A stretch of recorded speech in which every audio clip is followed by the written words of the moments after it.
E aí, queridos alunos e queridas alunas do Me Salva, vamos então falar de Fernando Pessoa, né, ao lado de Camões aí, um dos considerado o maior poeta da língua portuguesa, e pela crítica literária, né, o Fernando Pessoa é considerado um dos maiores poetas da literatura mundial. Então, para tu ter a ideia, né, do tamanho deste senhor aqui, ok? Então, eu vou te falar algumas coisas sobre o Fernando Pessoa aí, para quando tu for ler os poemas do cara, né, tu saber um pouco mais sobre, né, quem fala na poesia, né? A poesia, né, sempre tão pessoal, né?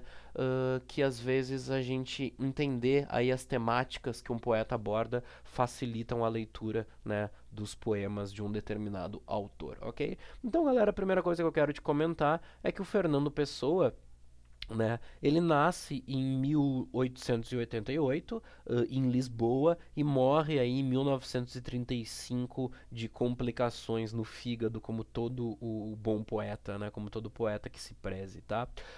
O Fernando Pessoa, galera, quero destacar para ti, então, ele vai fazer parte, tá, do movimento modernista português. Ok? Ele faz parte do movimento modernista português, tá? E ele participou do lançamento da revista Orfeu, ok? O lançamento da revista Orfeu, que é uma revista, galera, que ela foi lançada, tá, em 1915, tá? É uma revista que teve, né, apenas duas edições. E por que eu tô te falando dessa revista, galera? Porque Orfeu é uma revista que tem uma importância incrível na literatura portuguesa, porque ela é um marco do início do modernismo português. Assim como a Semana de Arte Moderna, a Semana de Arte Moderna, né, está ela representa no Brasil aquilo que a revista Orfeu representa em Portugal, né? Essa destruição de uma maneira de fazer a arte antiquada e essa proposta de fazermos uma arte menos elitista, uma arte com mais oralidade, uma arte, enfim, onde a liberdade seja a regra, ok? Vários artistas vão participar da revista Orfeu e o Fernando Pessoa, então, é um desses artistas, né? A imprensa, né, bastante conservadora, ela vai chamar esses artistas de loucos futuristas, ok? E é importante destacar, né, sobre o Fernando Pessoa, uh, algumas coisas assim só de curiosidade, né? O Fernando Pessoa, galera, ele teve a infância, né? Ele passou a infância na África do Sul. Ele nasceu em Lisboa, mas ele passou a infância na África do Sul e aí ele teve uma educação inglesa, né? O pai dele teve que ir para lá, padrasto dele teve que ir para lá a trabalho. Ele teve uma educação inglesa, leu muito Shakespeare, o que talvez tenha influenciado então na poesia dele, ok? Bom, uh, esse nosso poeta ele fez letras e filosofia, não concluiu nenhuma das faculdades, tá?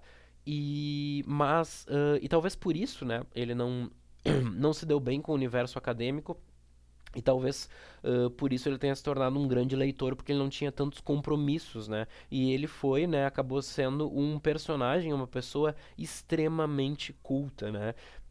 E o que a gente vai ter, galera, assim, de temática, né? Talvez pela influência da filosofia na vida do Fernando Pessoa, tá? A gente tem um poeta que é bastante filosófico, ok? Então eu te trago aqui algumas temáticas que a gente encontra na poesia do Fernando Pessoa, tá?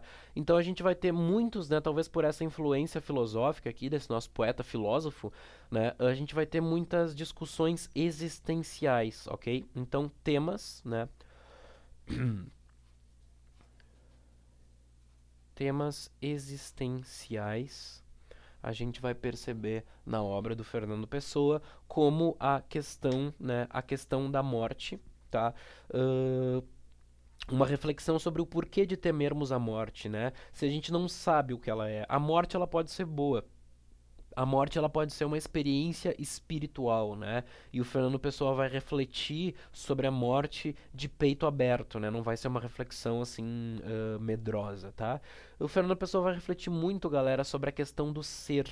E aí uma questão assim transcendental do ser, né?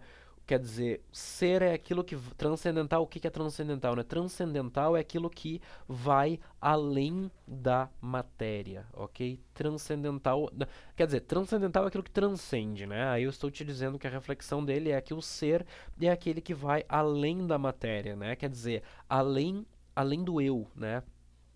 Além do eu pensado como nosso CEP, a nossa profissão, né, aquela coisa toda. Então, né, o Fernando Pessoa, ele vai acreditar na existência de uma alma por trás do eu, né? E ele vai refletir muito sobre isso que nos leva, né, a essa temática então da ilusão do eu, né? De que a gente é muito mais, né, do que esse eu que é ego, que é a profissão, que é a classe social, que é a roupa que eu visto, né, que é o país que eu moro. Então, por Fernando Pessoa, de alguma forma, a ideia de eu, né, ela vai ser uma ilusão, porque uma pessoa que não estava aprisionada ao ego, que não está aprisionada a viver sempre da mesma forma, ela está em constante transformação. Então, o eu, né, é uma ilusão, o eu é uma prisão. É essa reflexão que a gente vai ter na poesia do Fernando Pessoa, que vai dizer num dos seus poemas, então, que ele tem várias almas, ok?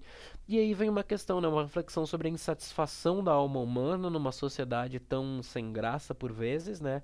E uma reflexão, então, né, sobre a sinceridade e sobre o fingimento. Quer dizer, por que que temos de viver em uma sociedade em que as pessoas fingem tanto e há tão pouca sinceridade, ok? Ahn, bom, galera, e aí o Fernando Pessoa, né, ele vai trazer uma grande inovação na estrutura da sua obra, né, que tu já deve ter ouvido falar, certamente, né, e que tem a ver com aquela coisa dele, né, talvez de ter várias almas. O Fernando Pessoa, ele se multiplica, ele se desdobra, né, em heterônimos. O que que são heterônimos, galera? Heterônimos não são pseudônimos, tá? Do Fernando Pessoa, ele criou outros poetas, tá? Ele criou mais ou menos 20 heterônimos, dos quais os três mais famosos são o Álvaro de Campos, o Ricardo Reis e o Alberto Caeiro.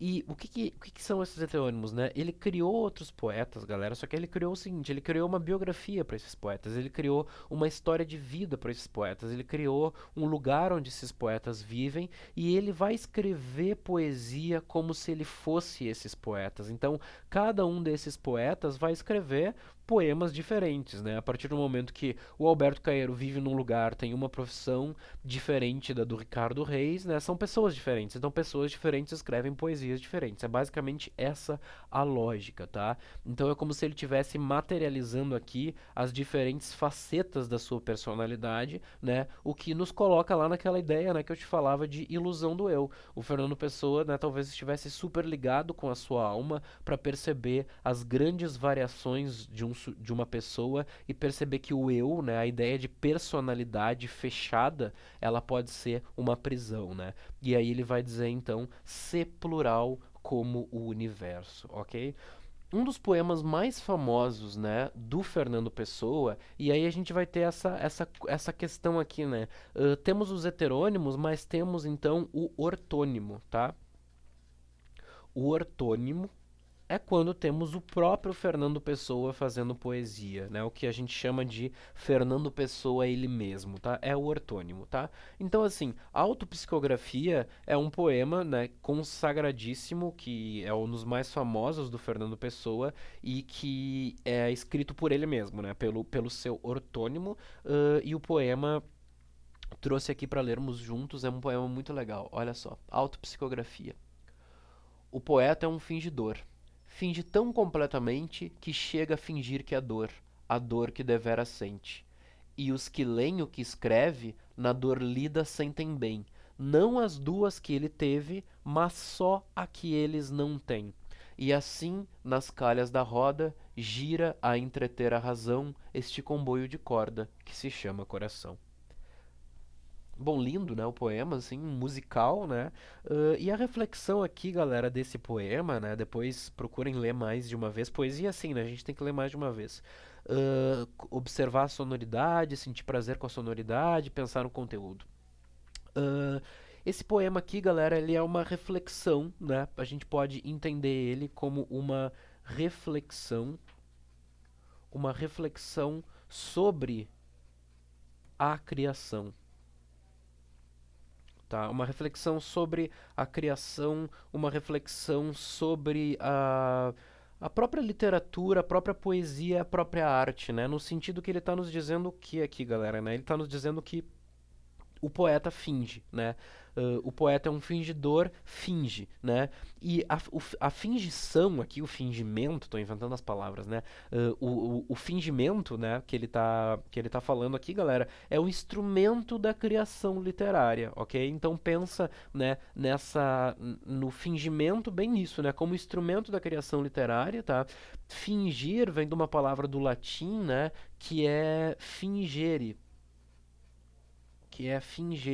que significa modelar na argila e esculpir algo. Então, o que a arte faz se não isso, né, galera? A arte inventa uma mentira, entre aspas, para entender a realidade, né? Eu posso escrever um romance sobre o ciúme, por exemplo, né? Eu vou inventar lá um casal muito ciumento, mas o que eu estou fazendo, né? Nesse ato de inventar, né, eu quero entender a natureza humana, ou eu quero entender a realidade social, né, se é que essas coisas são separadas. Certo? Então, inventar uma mentira para entender a realidade. É isso que ele está dizendo, né? O que é o poeta? É um fingidor. Ele finge tão bem, tão completamente, que chega a fingir que é a dor que deveras sente. E aí a gente tem um paradoxo, né? Paradoxo. Como é que a gente finge aquilo, como é que a gente finge e sente? Se a gente sente, a gente não finge, né? E é quase como se o poeta estivesse nos dizendo assim: quando a gente inventa, a gente sente. Quando a gente cria, a gente sente. Quando tu cria um universo ficcional, tu vive aquela realidade. Assim como quando a gente lê. Quando a gente lê, né? E ele está dizendo isso aqui, né? E os que leem o que escreve, os que leem o que o poeta escreve, na dor lida sentem bem, né? Então, quando a gente lê, a gente também sente, né? A gente também é colocado num universo, né? Numa realidade e a gente vai absorver e vai viver aquela realidade de alguma forma, ok? Então, essa é a reflexão central aí que a gente vai ter dentro desse poema lindo do Fernando Pessoa, beleza? Então, né, a partir daí, façam as suas leituras, né, se sentem para ler Fernando Pessoa, que é um poeta que vale muito a pena de lermos. Beleza, galera? Até a próxima, um abraço.